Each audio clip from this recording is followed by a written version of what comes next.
Hello friends, आप लोग कैसे हो? तो दोस्तों स्फीयर के ऊपर एक और प्रॉब्लम देखते हैं। क्या बोलता है question? Find the equation of sphere which touch the plane at the point and also cut the sphere orthogonally.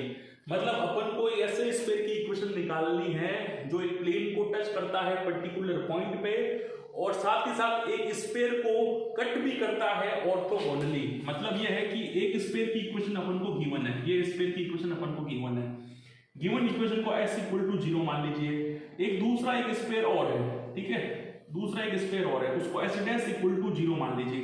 ये इसको 90 डिग्री पे कट करता है ऑर्थोगोनली। कहां पे कट करता है? ऑर्थोगोनली कट करता है 90 डिग्री पे। ऑर्थोगोनली का मतलब क्या होता है? 90 डिग्री पे इंटरसेक्शन होता है। इसके ऊपर मैंने सेपरेट से एक वीडियो भी बनाया हुआ है प्लेलिस्ट के अंदर, वहां पे मैंने पूरा एक्सप्लेनेशन दिया है, वो आप जरूर जाके देखना। तो एक स्फीयर अपन को गिवन है s इक्वल टू 0, ठीक है, उसको एक another sphere s dash equal to 0 cut करता है 90 डिग्री पे। उसकी इसकी इक्वेशन अपन को निकालनी है। साथ ही साथ जिसकी इक्वेशन अपन को निकालनी है उसका प्लेन की इक्वेशन अपन को गिवन है, मतलब उसकी प्लेन की इक्वेशन अपन को गिवन है ना, इस पॉइंट पे। और वो पॉइंट भी अपन को दे रखा है। क्या पॉइंट दे रखा है? ये वाला 1, -2, 1 ये पॉइंट दे रखा है। और इस प्लेन की इक्वेशन दे रखी है 3x + 2y - z + 2 = 0। तो ये क्वेश्चन है अपन का, इस स्फीयर का इक्वेशन का रिक्वायरमेंट है। एक अनदर स्फीयर है, इसका इक्वेशन दिया रखा है। ये स्फीयर इस स्फीयर को 90 डिग्री पे कट करता है ऑर्थोगोनली। साथ ही साथ जिसका स्फीयर का इक्वेशन निकालना है, ठीक है ना, उसका प्लेन का इक्वेशन पर्टिकुलर पॉइंट पे दे रखा है ना, प्लेन का इक्वेशन, टेंजेंट प्लेन का इक्वेशन पर्टिकुलर पॉइंट पे दे रखा है। सबसे पहले अपन ऑर्थोगोनल की कंडीशन यहाँ पे लगा देते हैं, है ना। ऑर्थोगोनल की कंडीशन याद है ना आपको? क्या थी? 2u1u2 + 2v1v2 + 2w1w2 = d1 + d2। तो सबसे पहले ये काम अपन कर देते हैं। ऑर्थोगोनल की कंडीशन यहाँ पे अपन लगा देंगे, है ना। तो ऑर्थोगोनल की कंडीशन सबसे पहले लगा देते हैं। तो अपनी इक्वेशन यहाँ पे अपन को मिल जाएगी। तो ऑर्थोगोनल की कंडीशन क्या है? 2u1u2, है ना। तो स्फीयर की इक्वेशन अपन मान लेते हैं ना, किसके लिए?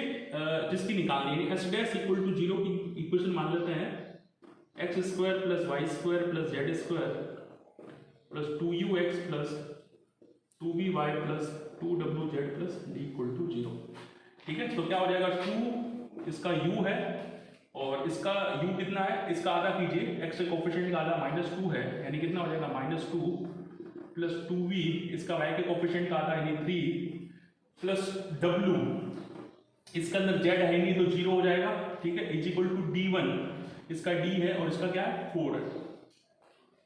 तो इक्वेशन क्या मिल जाएगी? -4u + 6v = d + 4। तो एक इक्वेशन अपने पास ये आ चुकी है। एक इक्वेशन अपने पास क्या आ चुकी है? -4u + 6v = d + w, d + 4, क्या आएगी? d + 4। तो इसको मैं यहाँ सेपरेटली लिख लेता हूँ क्योंकि इस इक्वेशन का लास्ट में मैं यूज करूंगा वापस -4u + 6v = d + 4, है ना।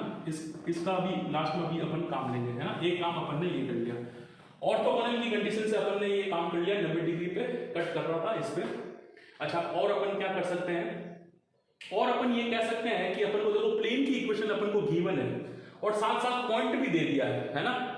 तो हालांकि प्लेन की इक्वेशन तो अपन को गिवन है, लेकिन तो भी अपन इसके लिए प्लेन की इक्वेशन इस पॉइंट पे लिखेंगे। इसका क्या कारण है? क्योंकि अपन को देखिए u निकालना है, v निकालना है, w निकालना है, d निकालना है, 4 चीजें निकालनी है। तो अपन क्या करेंगे?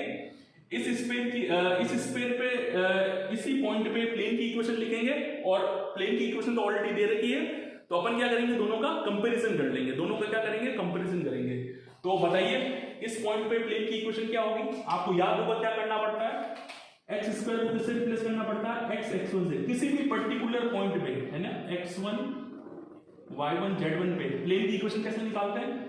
x² को x1 से रिप्लेस करना पड़ता है। तो यहाँ पर रिप्लेस करेंगे, क्या आएगा? x1 अपना 1 है तो यहाँ आ जाएगा x, और y² को किससे रिप्लेस करना पड़ता है? y1 से रिप्लेस करना पड़ता है। y1 कितना? -2, यहाँ क्या आ जाएगा? -2y, और z² को रिप्लेस करना पड़ता है z1 से, तो यहाँ क्या आ जाएगा? y, और फिर x को रिप्लेस करना पड़ता है x + x1/2 से, और यहाँ पे x + x1/2 करेंगे तो 2 से 2 कैंसिल आ जाएगा, ux + 1 हो जाएगा। सिमिलरली y को भी रिप्लेस करना पड़ता है, y + y1/2 से करना पड़ता है, और y1 कितना है अपना? y1 अपना -2 है, तो यहाँ कितना हो जाएगा वी वाई -2, और सिमिलरली z को रिप्लेस करना पड़ता है z प्लस z1/2 से, और z1 अपना कितना है, अपना z1 कितना 1 है, तो यहाँ क्या आ जाएगा 2 से 2 कैंसिल हो जाएगा, w z प्लस 1 हो जाएगा, ठीक है। और उसके बाद क्या होता है, उसके बाद कुछ नहीं होता ना, d = g। कुल मिला के ये काम करना पड़ता है किसी भी पर्टिकुलर पॉइंट पे अगर आपको टेंजेंट प्लेन की इक्वेशन निकालनी है तो ये रिप्लेसमेंट लगाना पड़ता है। शॉर्ट ट्रिक मैंने पहले भी बता रखी है, इससे फटाफट टेंजेंट प्लेन की इक्वेशन आप निकाल सकते हो, है ना। ये आपको याद रखना पड़ेगा रिप्लेसमेंट। इसको जरा सॉल्व कर ले थोड़ा सा, तो x x यहाँ से कॉमन ले लेंगे तो क्या हो जाएगा u + 1, और यहाँ से y कॉमन ले लेंगे तो v - 2, है ना। यहाँ पे सॉरी z यहाँ पे आएगा z, है ना, और यहाँ से अगर z कॉमन लेंगे तो आएगा w + 1, और उसके बाद कांस्टेंट क्या क्या बचेंगे, यहाँ से u, यहाँ से -2v और यहाँ से w, है ना, तो u - 2v यहाँ से w और ये प्लस का d। तो ये अपने पास टेंजेंट प्लेन की इक्वेशन आ चुकी है। लेकिन टेंजेंट प्लेन की इक्वेशन तो भैया असली इक्वेशन तो अपन को दे रखी है ना, क्या इक्वेशन असली इक्वेशन ये तो दे रखी है, क्या इक्वेशन है 3x + 2y - z + 2 = 0। ये है ना रियल इक्वेशन, तो ये तो अपन को गिवन है, ठीक है ना। लेकिन तो भी अपन ने इस पॉइंट पे टेंजेंट प्लेन की इक्वेशन इस स्फीयर के लिए लिखी है, क्योंकि अपन को u v w और d निकालना है। इन दोनों को कंपैरिजन कर दीजिए, क्योंकि ये जो प्लेन की इक्वेशन है और ये जो प्लेन की इक्वेशन है दोनों ही सेम है, कोई अंतर नहीं है, दोनों ही सेम टेंजेंट प्लेन की इक्वेशन है इस वाले पॉइंट में।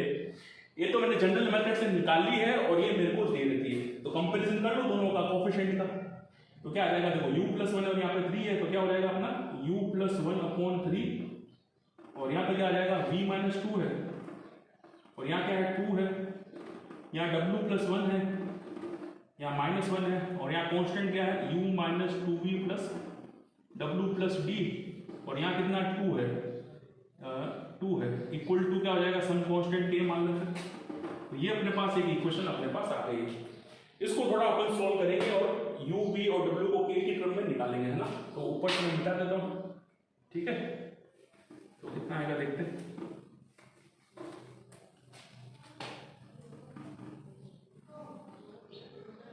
ये भी मिटा देते हैं।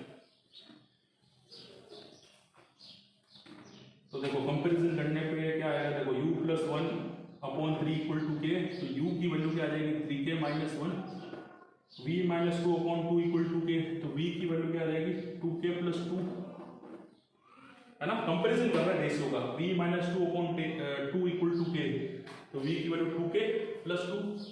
सिमिलरली w की वैल्यू क्या आ जाएगी, यहाँ से w + 1/-1 = k, तो माइनस के और यहाँ से -1, और इसको कंपैरिजन करने पे क्या आ जाएगा u - 2v + w + d = क्या आ जाएगा 2k आ जाएगा, क्या आ जाएगा 2k आ जाएगा। तो ये अपन ने देखो कितनी इक्वेशन अपने पास आ गई है, 1 2 3 4 5 इक्वेशन अपने पास आ गई, और 4 अपन को चीजें निकालनी है, u v w और d अपन को निकालना। तो सबसे पहले क्या करें, ये u v और w इसको भी सेटिस्फाई करेंगे, तो यहाँ रख देते हैं सबसे पहले, है ना। तो यहाँ पर रखने पे क्या आएगा 4, u की जगह 3k - 1, है ना, क्या जाएगा 3k - 1, और v के ये क्या है, ये याद कीजिए, ये कंडीशन ऑफ ऑर्थोगोनैलिटी से मैंने निकाली थी, इसको साइड में मैंने लिखा था, मैंने कहा था इसका बाद में यूज लेंगे कंडीशन ऑफ ऑर्थोगोनैलिटी, क्योंकि जिस स्फीयर की इक्वेशन निकालनी है वो गिवन स्फीयर को 90 डिग्री पे कट करता है ना। +6 v की जगह क्या है 2k + 2, और w तो यहाँ है नहीं, = d + 4, तो यहाँ कितना आएगा 4 × 12 माइनस का 12k और 6 × 2 कितना आ जाएगा देखिए, -12k और प्लस का 4 प्लस का 12k, ठीक है, 6 × 2 = 12k, 6 × 2 = 12 = d + 4, तो 12k से 12k कैंसिल, तो ये कितना हो जाएगा 12 + 4 कितना हो जाएगा 16, इक्वल टू कितना हो जाएगा d + 4, तो d की वैल्यू क्या आ जाएगी अपने पास 16 - 4 यानी कितना हो जाएगा 12, तो d की वैल्यू तो 12 अपने पास आ गई है। ये d की वैल्यू कहाँ पे रखें अपन, ये d की वैल्यू, क्योंकि अब देखो d तो अपने पास आ गया लेकिन u v और w अपने पास नहीं आए हैं, तो ये काम करते हैं, ये u v और w यहाँ पे भी रख देते हैं, ठीक है, यहाँ पे भी रख सकते हैं, तो k अपन को पता चल जाएगा, ठीक है। डी तो अपने पास 12 आ गया ना, इसको यहाँ लिख देते हैं ना, डी की वैल्यू अपने पास क्या आ गई 12 है ना, इसको यहाँ पर लिख देता हूँ, डी इक्वल टू अपने पास क्या है 12 आया, डी अपने पास 12 आ चुका है। तो ये u v w यहाँ पे कर देते हैं, u की जगह क्या है 3k माइनस 1 और माइनस 2, v की जगह है 2k प्लस 2, w की जगह है minus k minus 1 plus d, d अपने पास कितना है 12 इक्वल टू क्या आ जाएगा 2k, क्या आ जाएगा 2k।